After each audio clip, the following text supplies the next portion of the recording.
Judulnya adalah Kaisar Sambo dan Konsorsium 303. Banyak sekali nama yang tertulis di situ, antara lain yang tertinggi kaisarnya ini disebut sebagai kaisar itu ada Ferdi Sambo yang menerima setoran lebih dari 1,3 triliun. Wadaw.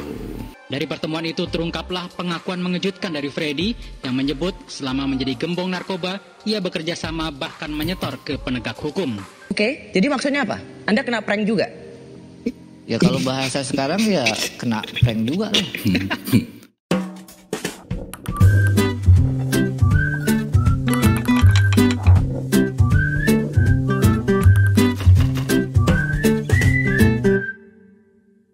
Nah ini, oke, kita ketemu lagi di Ngopi Bareng Matahari. Malam-malam begini, saya ucapkan dulu dirgahayu buat Indonesia kita, Indonesiaku, Indonesiamu. Selamat ulang tahun yang ke-77 dan semoga Indonesia akan selalu ada di dada saya.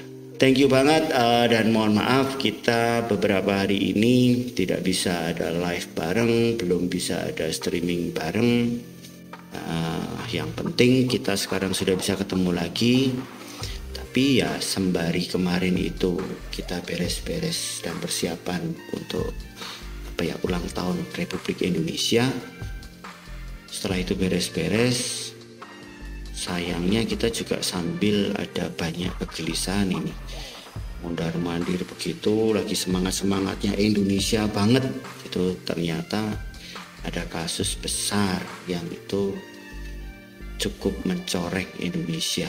Ini yang sebenarnya sayang banget lah. Kok itu waktu-waktunya pasti kita lagi merayakan kemerdekaan kita gitu kan. Dan teman-teman sudah pasti bisa nebak lah apa itu, ya pasti kasusnya Ferdi Sambo gitu. Nah ini mungkin yang akan kita bahas malam ini. Tapi ya saya nggak sendirilah, saya pasti akan bahas bareng sama teman-teman saya. Jadi kalau teman-teman Matahari atau teman-teman semuanya itu saya boleh cerita adalah saya selalu punya sahabat-sahabat yang saya jadikan tempat diskusi bareng, diskusi ngobrol-ngobrol santai gitu. Apa yang kita obrolkan, apa yang kita diskusikan ya macam-macam, dari mulai Lombok sampai ke pemerintahan sampai ke dunia gitu kan, itu kita obrolin semua lah. Pokoknya seru, asik banget. Cuma kita kan nggak pernah itu diskusi kita itu kita share ke teman-teman. Nah ini mungkin hari ini atau mulai hari ini kita akan coba sharingkan itu, karena kadangkala diskusi kita ini meskipun kelihatannya gojek, kelihatannya bercanda gitu ya, tapi ternyata banyak yang menarik, banyak hal baru. Saya sendiri merasakan bahwa saya mendapatkan manfaat nih diskusi dengan teman-teman. Nah teman-teman juga sama, ketika kita saling bertukar informasi, bertukar pendapat itu kadang ya kita nggak sepakat juga, tapi paling tidak ada informasi yang kita tukarkan. Jadi ada pengetahuan baru yang bisa kita dapatkan gitu. Nah, ini kayaknya menarik kalau saya mengundang ini kan. Saya mengundang teman-teman, tak ajak diskusi tapi lewat Discord gitu.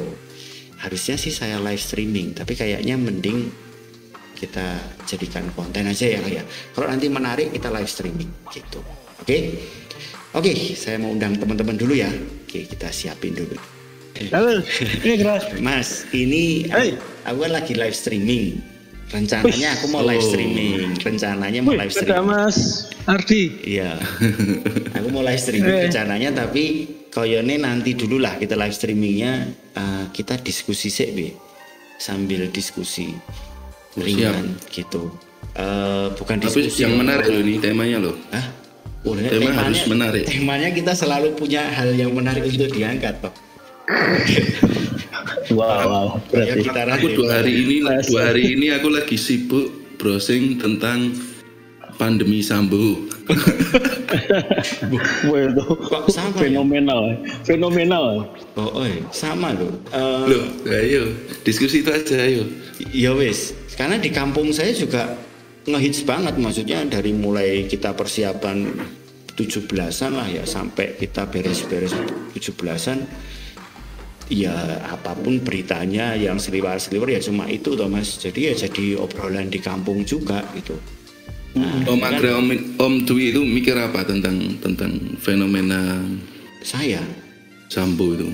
wah, nek saya pribadi ki mungkin luweh lah ya kalau dengan itunya, tapi karena saya concern banget di bidang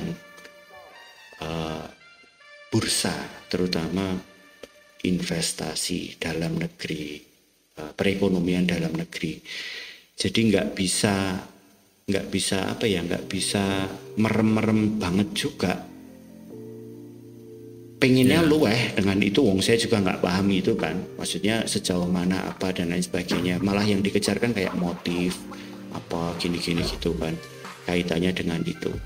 Tapi kalau saya malah concernnya pengennya ngelihatnya ini impactnya dengan bursa kita atau dengan ekonomi lah. Kalau kita ngomongin bursa terlalu kecil mungkin ya, dengan ekonomi Indonesia itu mau seperti apa. Bahkan kita ngomong kayak ngono kuwi mau dimulai dari mana aja saya juga mikir ya, maksudnya ini mau dipetani atau mau dibahas secara ringan banget gitu atau sebagai obrolan gitu, tapi ya nggak bisa ringan Mas. Iya kan? Nggak bisa. Ini nggak bisa ringan ya. Obrolan ini kan kayak gini kan akhirnya mau nggak mau. Jadi oke lah kita mulai mungkin gojekan, tapi tiba-tiba ya kok mesti tekan tengah jalan kita serius. Nek menurut Mas Ardio? Iya, kalau aku ngelihatnya gini loh. Apa ya, terlalu jauh mungkin ya kalau berpikir tentang ekonomi Indonesia bahkan dunia gitu ya. Tapi dari satu trigger kecil, yaitu satu kejadian Sambo ini, itu kan mewakili satu orang pejabat di satu instansi. Nah aku kan penasaran sebenarnya sejauh apa sih, maksudnya ini kan baru satu di antara puluhan ribu bahkan ya, mungkin ya pejabat Indonesia mungkin puluhan ribu ya. Terus sisi kemakmuran masyarakat yang seperti apa gitu sebenarnya yang potensial untuk kita raih. Sedangkan kalau dari motif ini yang tak lihat ya oknum ini kan justru fokus untuk menyedot dana dari masyarakat sebenarnya. Iya. Bukan dari pengusaha loh, tak bilang ini benar-benar dari masyarakat, karena ini kong kali kong dengan pengusaha untuk nyedot dana masyarakat. Terus kemakmuran yang seperti apa? Ini kebetulan aku tuh habis browsing Om Agra. Oh iya, yo. Boleh tak share Pak nih? Yo boleh aja lah. Ini diskusinya ringan tuh nih. Boleh tuh nih. Yo, ini ringan neng. Yo kita lihat lah. Maksudnya semoga kita masih aman lah. Om Dwi dulu dong. Pendapatnya gimana ini? Setuju nggak bahas ini? Gini. Pada yo nggak ada masalah, tapi ayolah kalau diajak diskusi sama Mas Ardi, Mas Agra itu menarik sih. Ini wawasan baru tapi kadang cukup menantang bagi saya, karena terus terang setiap diskusi harapan saya sih untuk kebaikan depan. Iya. Walaupun hanya sebatas kita hanya mampu mengkritisi, kemudian memberikan masukan, tapi minimal kita memberikan masukan dengan peran kita masing-masing. Ya. Setuju ya? Iya, setuju. Tapi karena ini agak mengagetkan juga, kita itu sedang, ya siapapun diri kita pasti ketika di depan HP, kemudian di depan laptop, kita tergelitik untuk selalu ingin mengikuti perkembangan terhadap kasus kemarin itu di kepolisian. Iya. Ya menarik, tapi ayo kita diskusikan. Kita harus bersikap seperti apa sebagai masyarakat kan gitu. Iya, setuju sih Mas. Nah, tapi kita mulai dari siapa? Dari sisi masyarakat ya, biasanya publik ini, pejuang publik ini kan Mas Ardi nih. Ini tadi Om Agra setuju, tadi langsung udah tak susun ini tadi. Browsernya langsung udah tak keluarin. Ini tak share screen ya. Oke, siap. Oke. Ini sebagian kecil dari yang tak perhatikan sih sebentar. Oke, ini jadi buat teman-teman kalau misalkan mau ikut diskusi kita juga silahkan loh ya, di kolom komentar kasih komen aja pengen seperti apa atau punya pendapat apa gitu kan. Oke, ini Mas Ari sudah share screen, kita cobalah ya. Nah, ini cikal bakal ini. Entah siapa yang membuat. Udah monitor ya? Iya, ini teman-teman lihat ya. Ini ya segini nih lah. Beberapa hari yang lalu entah siapa yang merilis, cuman beredar PDF ini. Judulnya adalah Kaisar Sambo dan Konsorsium 303. 303 itu istilah apa? Pasal untuk judi online ya, kalau nggak salah. Iya, betul. Oh. Ya, di situ tertulis, ini kebenarannya nggak ada yang ngerti ya. Cuman ini sangat detail memang. Banyak sekali nama yang tertulis di situ, antara lain yang tertinggi kaisarnya ini disebut sebagai kaisar itu ada Ferdi Sambo yang menerima setoran lebih dari 1,3 triliun. Wadaw. Setiap tahun itu padahal tulisannya. Gila. Mana tuh? Setiap tahun. Di sebulan 1 triliun, bro. Sebulan 1 triliun. Berapa? Setahun 1 miliar. Setahunnya 100 miliar ya. 100. Wah, dan oke lebih. Mana? Buat nyicil motor dapat banyak banget. Gue tuh dapat bisa gue renang ini. Banyak nama yang tersebut di situ, antara lain Irjen Pol Fadil Imron, Irjen Pol Niko Afinta dan lain-lain ya. Nah, yang cukup menggelitik saya ini, ternyata ada bandar judi ya di sini ya. Staf bandar judi Akid. Terus ada pemilik hotel Pullman Bali Yoga Susilo, bos konsorsium judi wilayah Jakarta. Jakarta, Surabaya, ada kurirnya. Ini sangat lengkap ya. Kalau ini disebut asal-asalan, saya juga bingung kenapa sangat detail ya.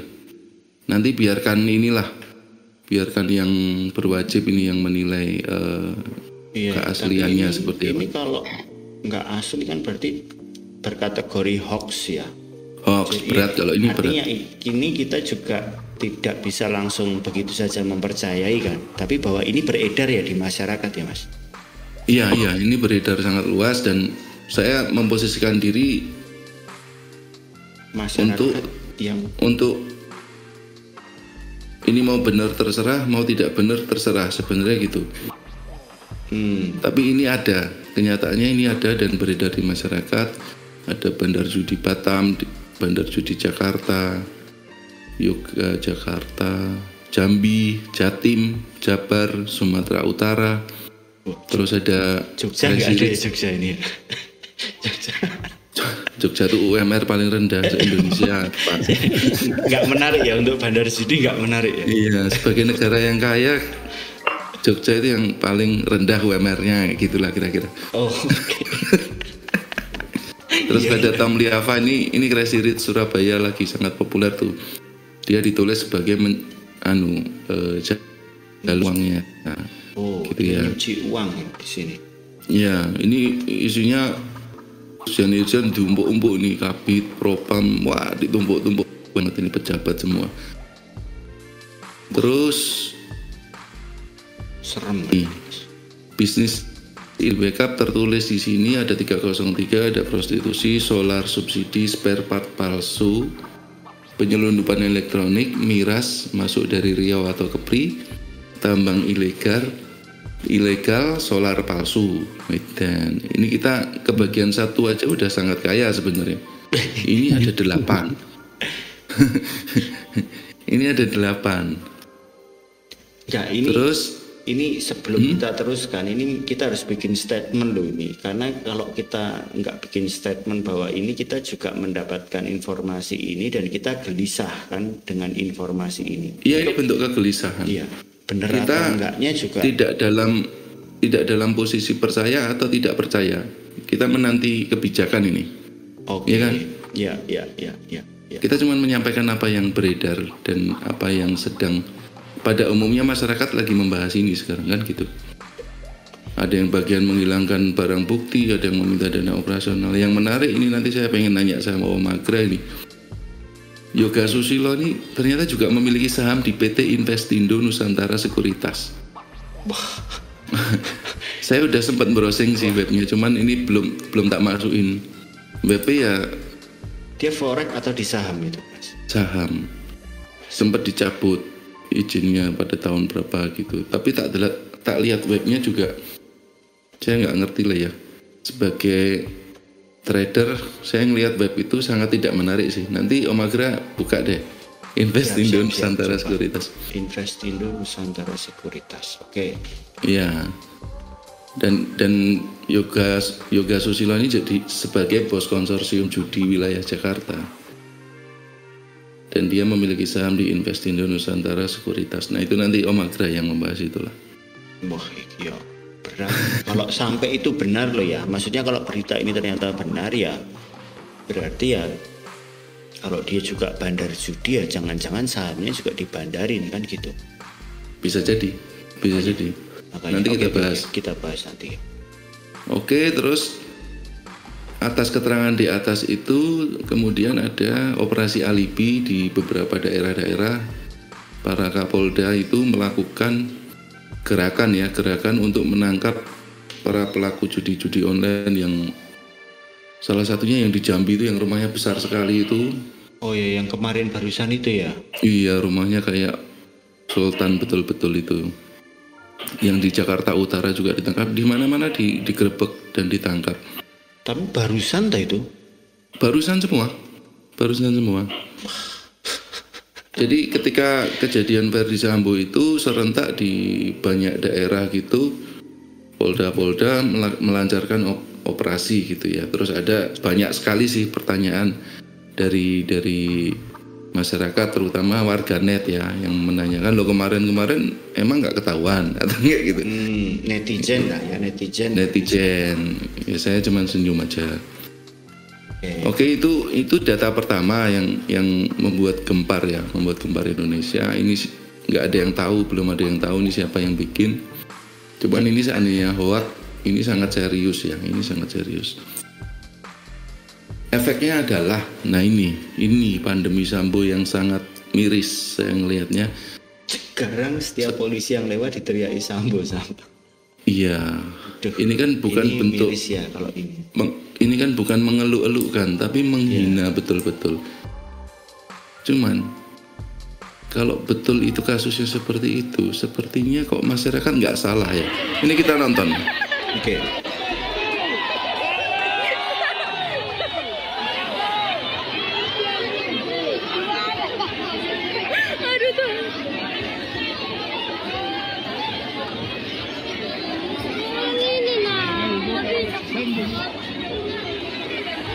Ya, miris ya. Itu video pertama. Ada lagi? Banyak anak buah Sambo nih. Ada banyak. Alvin Lee pun turut mengomentari video yang ia dapat dari grup WhatsApp tersebut. Ia mengaku miris, kini kepercayaan masyarakat kepada polisi semakin rusak, terlebih saat kasus Verdi Sambo mencuat ke permukaan.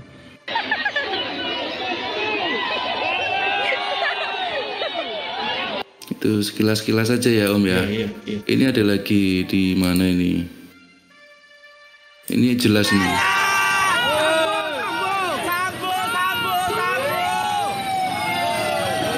Ketakutan. Verdi Sambo. Verdi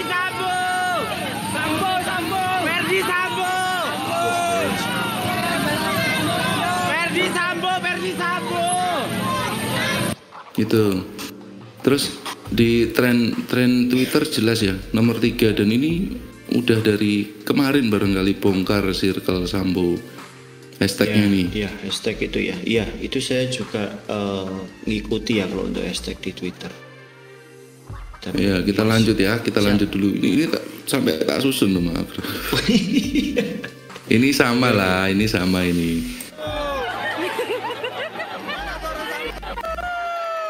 Ini ketika Pak TNI lewat masih bagus ya. Ini Pak TNI lewat masih oke. Semangat Pak. Oke. Nah ini Aduh, ya Allah.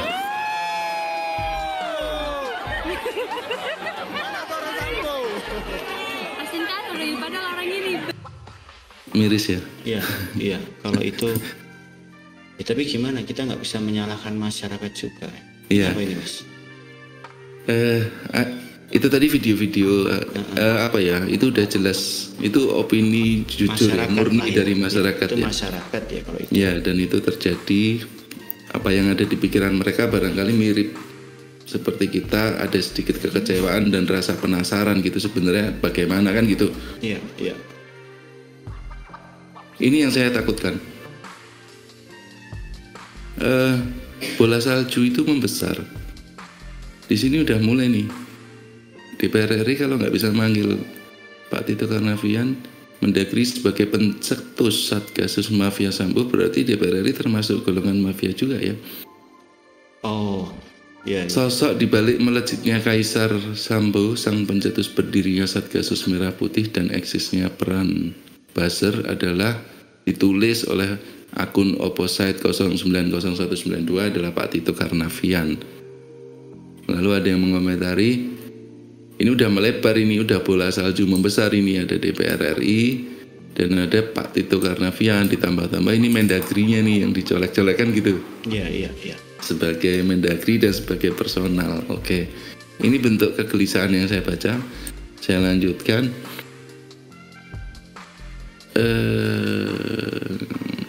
Ini masih sama ya. Ini DPR dipertanyakan. Kenapa tidak mampu mengatasi kasus tersebut? Om Dwi. Halo. Oke. Halo. Emang DPR-nya dalam hal ini perannya apa toh? Hubungannya sama Mendagri gitu? Gini. Kenapa disebut 2 kali ini DPR? Jadi gini, kalau pandangan ini opini aja bahwa kewenangan pengawasan terhadap kebijakan pemerintah terkait reformasi birokrasi, peraturan dan lain sebagainya itu kan berada di DPR. Ya.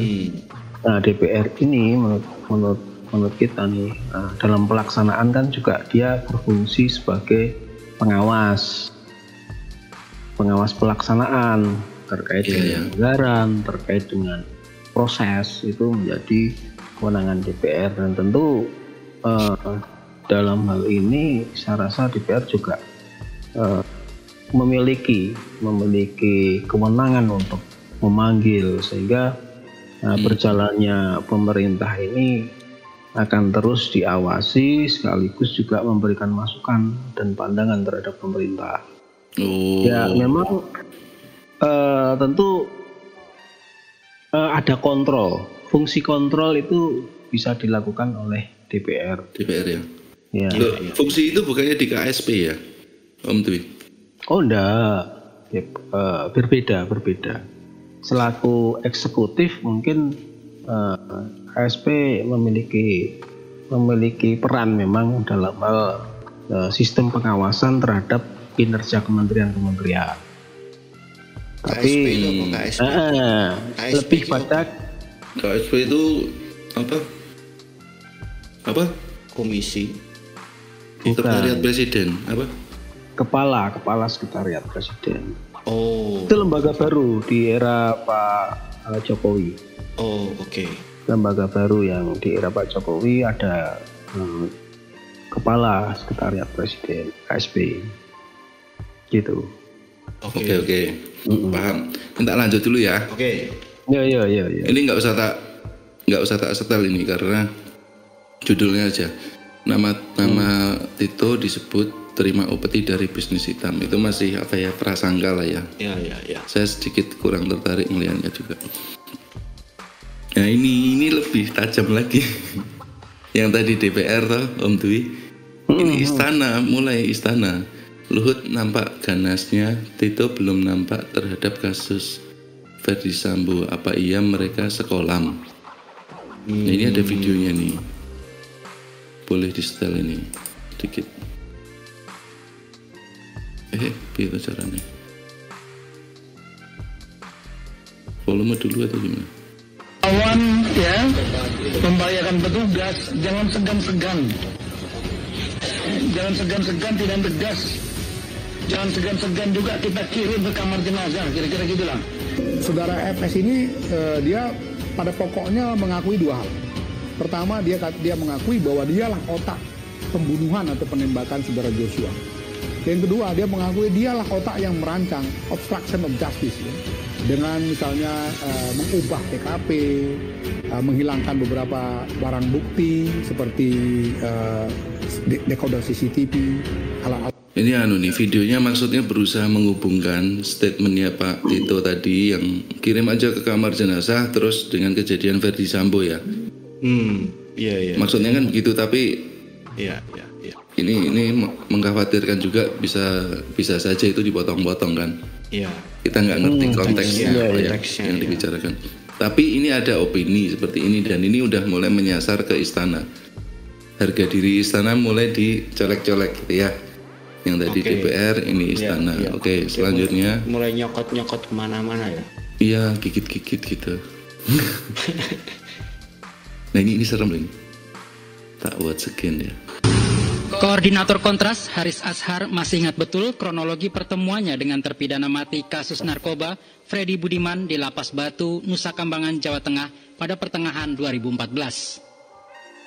Dari pertemuan itu terungkaplah pengakuan mengejutkan dari Freddy yang menyebut selama menjadi gembong narkoba, ia bekerja sama bahkan menyetor ke penegak hukum.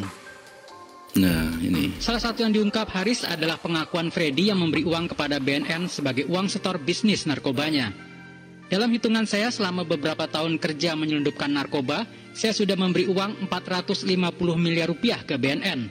Saya sudah kasih 90 miliar rupiah ke pejabat di Mabes Polri, ujar Freddy ke Haris. Pada bagian lain, Freddy membuat pengakuan seperti ini. Bahkan saya menggunakan fasilitas mobil TNI Bintang 2, di mana si jenderal duduk di samping saya ketika saya menyetir mobil tersebut dari Medan sampai Jakarta, dengan kondisi di bagian belakang penuh barang narkoba. Perjalanan saya aman tanpa gangguan. Nah, ini kurang lebih keterangannya. Cukup ya? Iya. Ini ngeri loh ini. Ini BNN juga. Kalau kasus Verdi Sambo ini besar, ini ada yang lebih besar ini di sini. Iya. Ini udah mulai BNN dan ini statementnya di pengadilan loh. Dan tadi udah nyebut TNI juga loh, ini bahaya loh nih. Ini 16 Agustus 2022. Jadi ini masih sehubungan lah. Masih satu tema lah dengan itu tadi ya. Iya. Oke, nanti kita bahas lebih lanjut. Kita selesaikan dulu. Di waktu yang bersamaan 16 Agustus juga. Kasat Narkoba Karawang diduga pasok ribuan ekstasi ke klub malam. Kasat Narkoba Polres Karawang, Jawa Barat AKP Edi Nurdin Masa disebut pernah mengantar langsung 2000 pil ekstasi ke salah satu tempat hiburan malam. Gendeng tuh nih.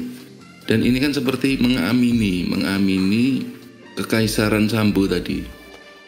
Iya. Tiba-tiba semua rilis berita-berita seperti ini. Ada sindikasi narkoba di Bandung. Ini baru nyebut Bandung ya. Belum yang lain-lain. Iya. Dan ini sudah jadi kasus, sudah rilis ya, sudah rilis beritanya. Masih dugaan, tapi rilisnya bersamaan gitu. Ini nampak suasananya seperti tindakan penyelamatan. Betul nggak?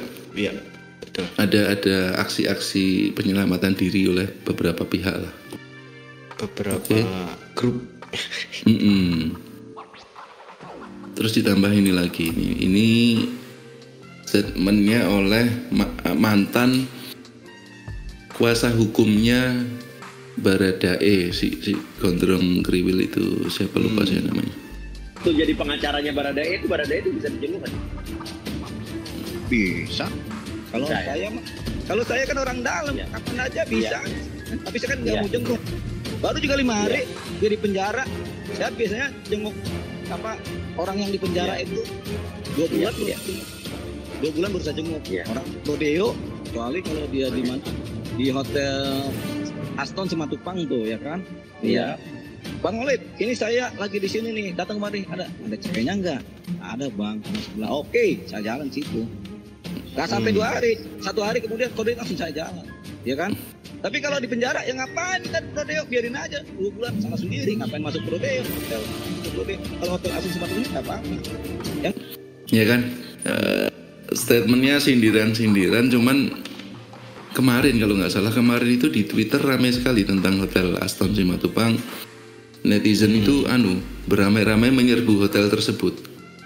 Ada yang motret, ada yang iyalah kelakuan citizen jurnalisme seperti itu ya. Iya. Jika memang betul begitu, nanti kita tetap endingnya di pengadilan ya. Pengadilan militer bukan sih kalau kayak gini? Pengadilan militer lah. Dia juga polisi. Nah, kita tetap akan nunggu ke sana. Cuman seandainya ini betul adanya seperti itu, berarti kan apa ya? Pantas lah kita khawatir. Kok bisa ya? Sedangkan si A dulu, temanku dulu kasus kayak gitu aja langsung begitu kan gitu ya? Iya. Semua orang punya memori lah atas hal ini. Selanjutnya, wah ini bagus. Ini lucu sih, lucu. Ini saya ngetawain diri saya sendiri, ngetawain negeri saya sendiri. Indonesia tuh mudah, menurut saya pribadi loh ya, mudah melihat tampilan awal, terus orang pede itu seolah-olah bener gitu. Nah ini contoh ini contoh real banget.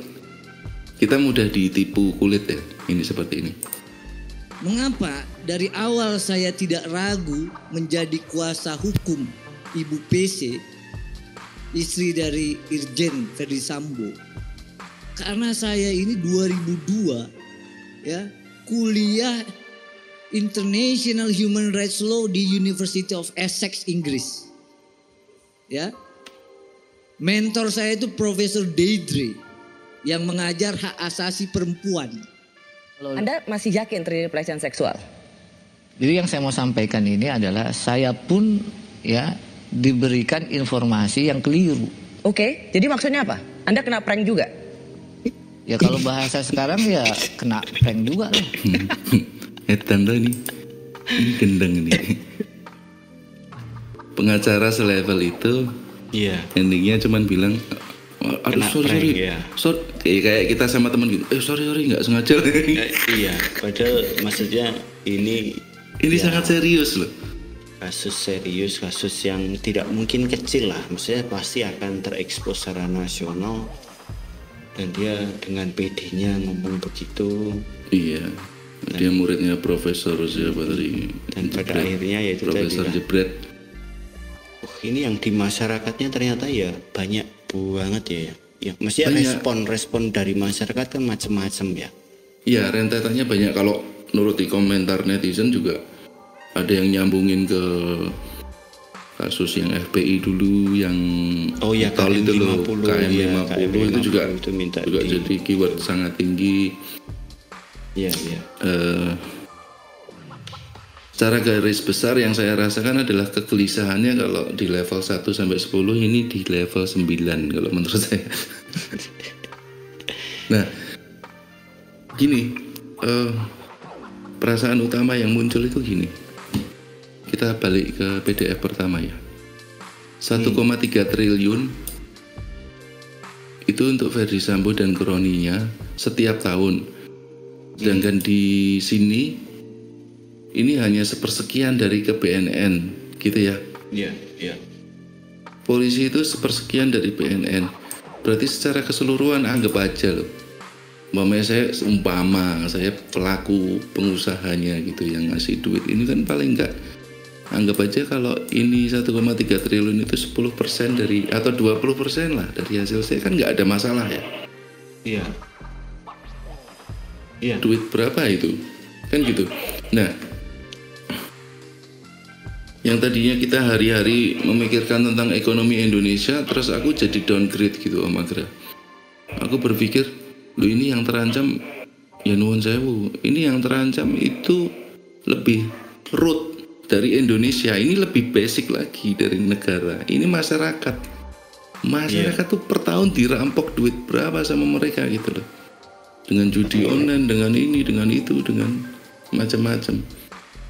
Iya sih, impactnya memang masyarakat langsung kalau dalam hal inilah ya, dengan adanya judi online yang marak itu ya pasti impactnya langsung lah, dana masyarakat kesedot ya. Apapun, kalau menurut saya pribadi bahwa kalau kita itu judi dadu realita, itu kans kita untuk menang itu masih ada, kecil ya, 1/6 lah, itu masih ada. Kalau online 0. Ya. Program nih. Tergantung arus yang dibuat oleh bandar. Iya betul. Apapun kita lagi menang ya itu baru dimenangin kan gitu. Semuanya. Di bawah 50% pasti harus dimenangin terus supaya ada arus euforia kan. Iya. Nah itu konteksnya lah, dan memang ya harusnya polisi ya menjadi yang terdepan kan itu untuk memberantas itu. Tapi ya ini tak close dulu ya. Siap. Om Dwi ada yang mau dikomentari nggak ini? Kalau saya gini.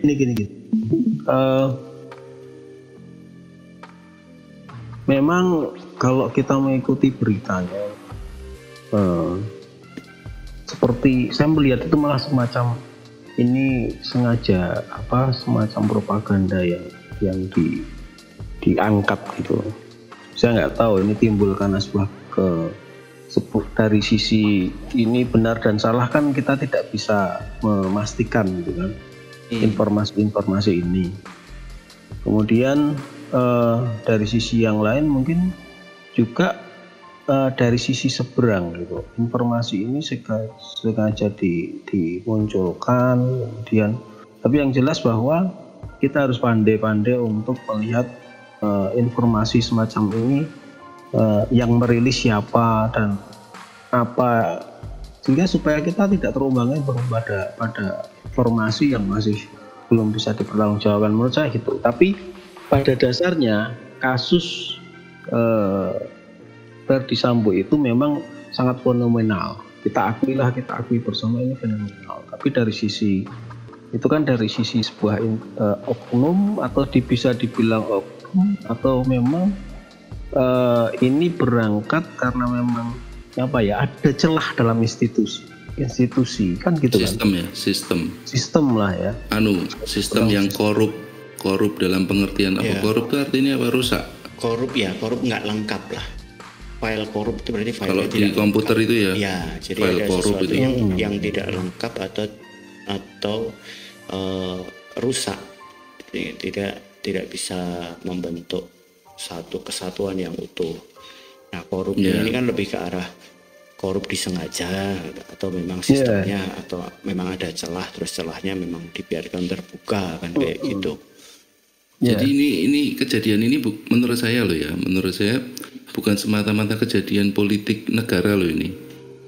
Ini yang terancam itu betul-betul dompet seorang manusia di sebuah daerah gitu. Ya, langsung ke personal, ke masyarakat. Langsung. Ini benar-benar penambangan ilegal duit masyarakat. Iya. Tapi memang kalau saya melihatnya, kalau Mas Ardi mungkin melihatnya benar-benar ya sampai skop ya. Iki loh fakta-fakta di lapangan yang diterima masyarakat, bahkan ada PDF itu, ada YouTube, ada Twitter, ada yang kayak gitu-gitu. Yang benar juga kata Mas Dwi bahwa netizen bisa aja ngomong apapun terus lainnya jadi ikut ketarik, tapi ya tolong kita buktikan dulu kebenarannya dan lain sebagainya. Di satu sisi benar, jangan sampai kita juga bikin konten gini ikut menyebarkan berita hoax atau ikut menarik. Intinya kan kita melihat di sini juga ini memaparkan. Saya setuju dengan Mas Ardi, yang kita paparkan adalah yang ada di masyarakat. Terlepas ini hoax atau tidak, ya kita memaparkan ini loh, ini paparannya ada seperti ini di masyarakat, dan tidak hanya satu, banyak di beberapa tempat, di beberapa media sosial. Artinya ini sudah menjadi kegelisahan, dan titiknya Mas Ardi mungkin benar-benar sampai ke titik iki ono loh orang yang duitnya kegaruk harian mungkin gitu. Lo ya tau bayangin tuh, gini loh, kita udah 2 tahun dihantam pandemi COVID ya. Ya. Di saat COVID itu juga tiba-tiba ada pandemi robot. Ya. Robot. Ya. Tiba-tiba ada pandemi Sambo. Ya. Betul. Ya, daya tahan manusia itu kan, ya walaupun katanya Indonesia ini bangsa yang hebat secara manusia, tapi kan ya ada batasnya lah. Ada batasnya. Iya, langkah terakhir kan akhirnya ya nuwun sewu, akhirnya kan kredit bank tuh Om kalau bicara duit. Wah ini panjang iya. Ini kalau kita ngomongin sampai ke titik itu ya. Akhirnya kredit bank kan. Betul. Dan ketika tidak ada yang bisa berputar dan sedotannya itu kekencengan gitu seperti yang kita bahas tadi kan, akhirnya titik mampu bayarnya dari mana? Ya nggak ada. Nah, nggak ada. Nah mungkin pertanyaan besarnya yang menarik yang bisa Om Agra sama Om Dwi jabarkan lebih lanjut adalah gini.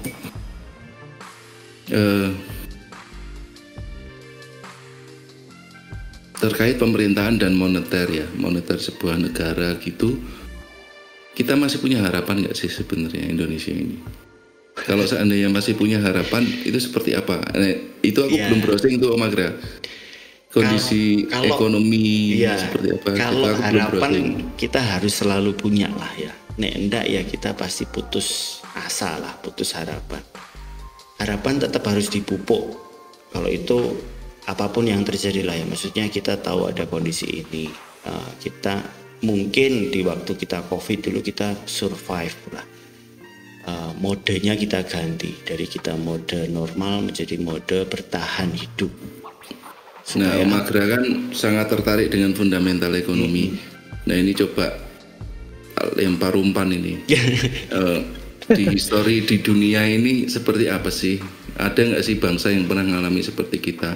Oh, kalau terus kalaupun memang ada, nanti Om Dwi harus menjawab nih. Saya kenalnya Om Dwi ini sangat paham tentang mekanisme kebijakan dan kebijakan keputusan pemerintah yang strategis seperti apa.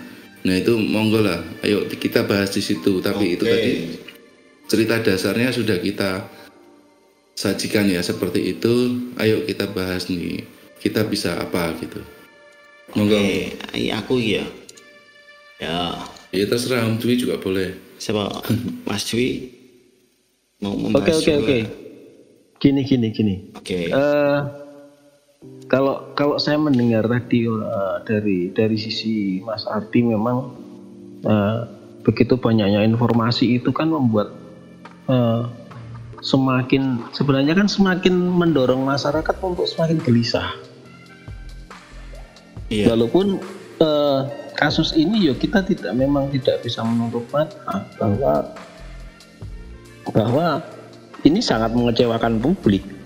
Masyarakat pertama itu, kedua yang terlahir kan sangat mencoreng citra institusi polisian itu jelas sangat tercoreng dengan kasus kemarin itu, seperti sesuatu yang tidak pernah akan terjadi, tapi faktanya di lapangan ini benar-benar terjadi kan gitu.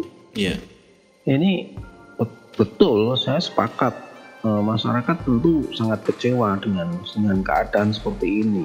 Ya saya bisa, kalau dari sisi saya melihat bahwa oke lah, itu memang fenomena yang terjadi saat ini ya memang seperti itu gitu. Tapi kita juga tidak boleh pesimis, skeptis terhadap keadaan ini. Justru saya melihat begini, ini kan sebenarnya momentum ya bagi pemerintah buat melakukan ya semacam reformasi birokrasi di kepolisian ya. Kita sadar bahwa yang pertama kan tentu gini, kepolisian ini juga diberikan kewenangan yang sangat besar lah, ya kan.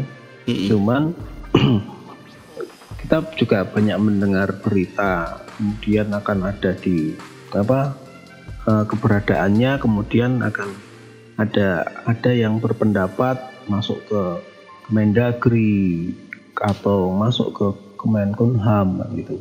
Tapi itu di luar dari itu semua, inilah momentum yang baik, ya kan?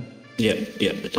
Pada kita kan juga kepolisian ini lepas dari TNI juga menurut saya umurnya juga belum terlalu lama. Kemudian perlu ada regulasi-regulasi yang harus dibenerin lah di birokrasi.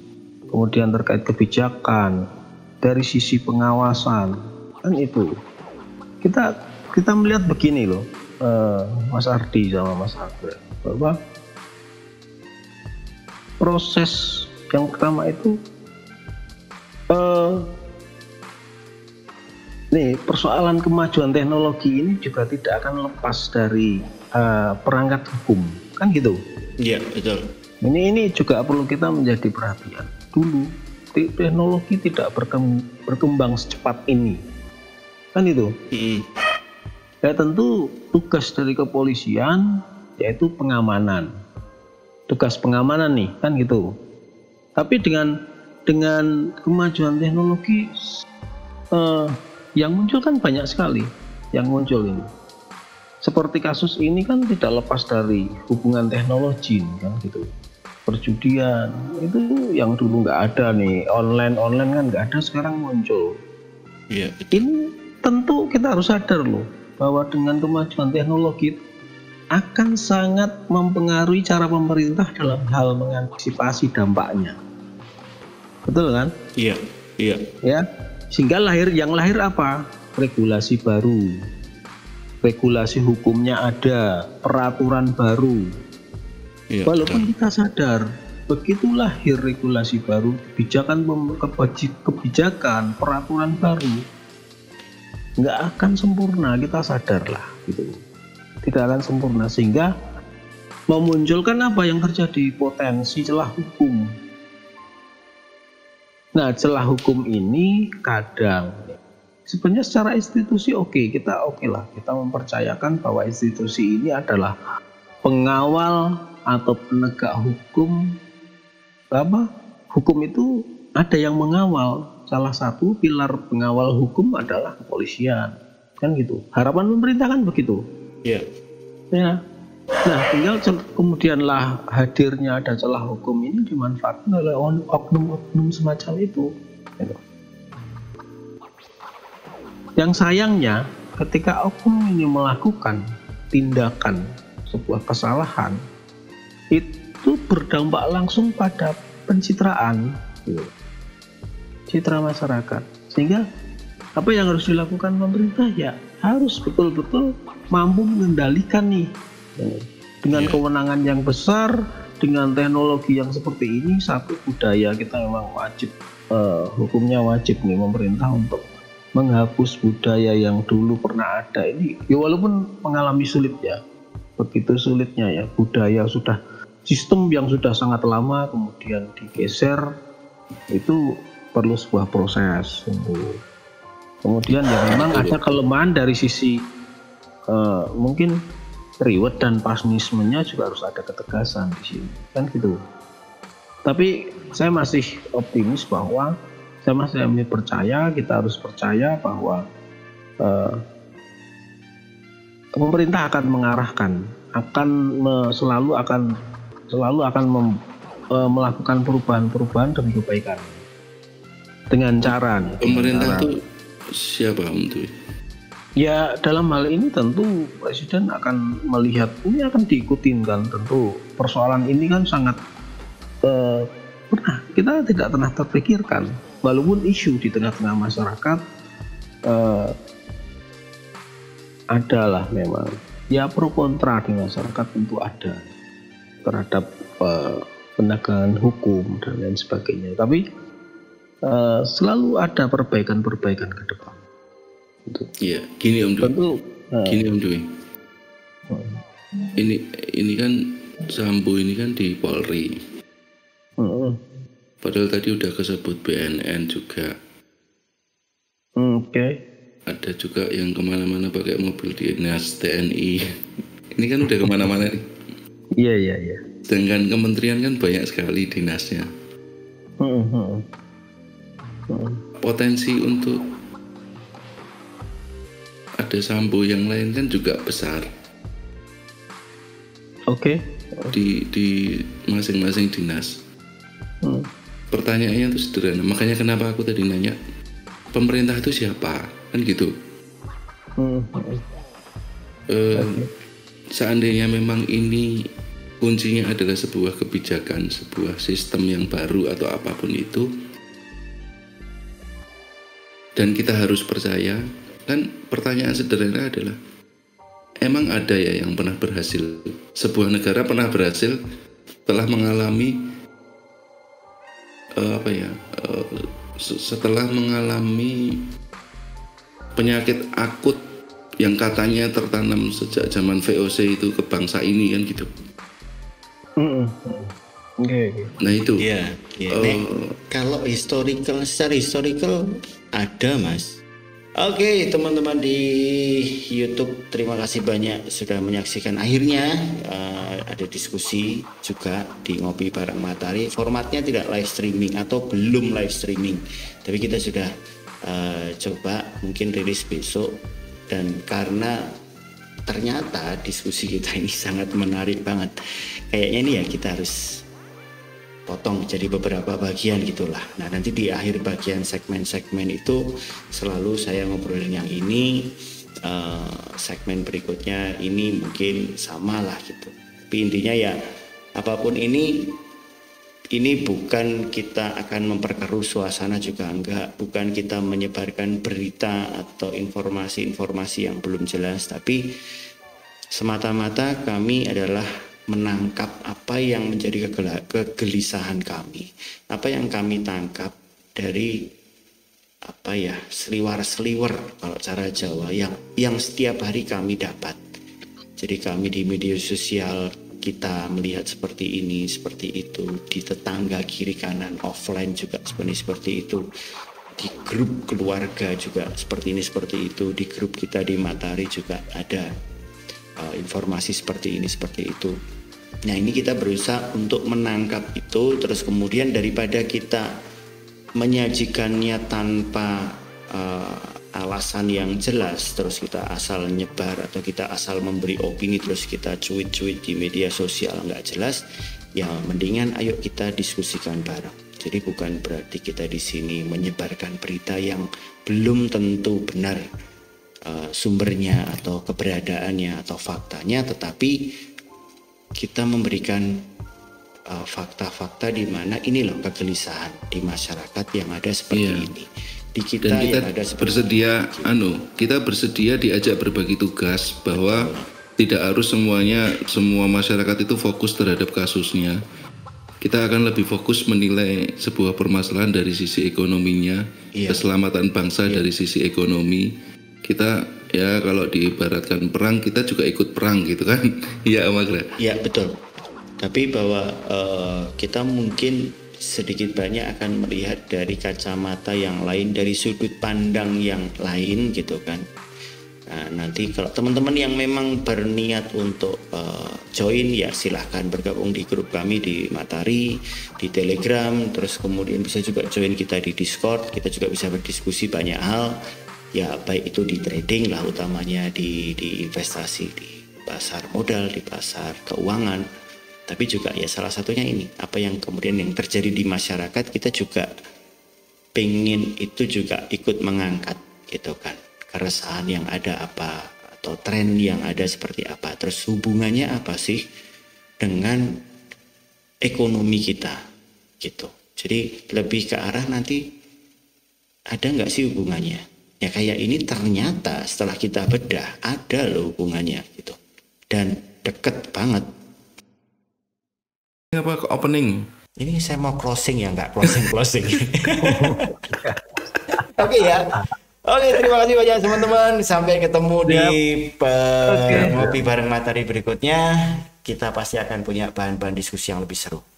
Sampai jumpa, happy trading dan bye-bye.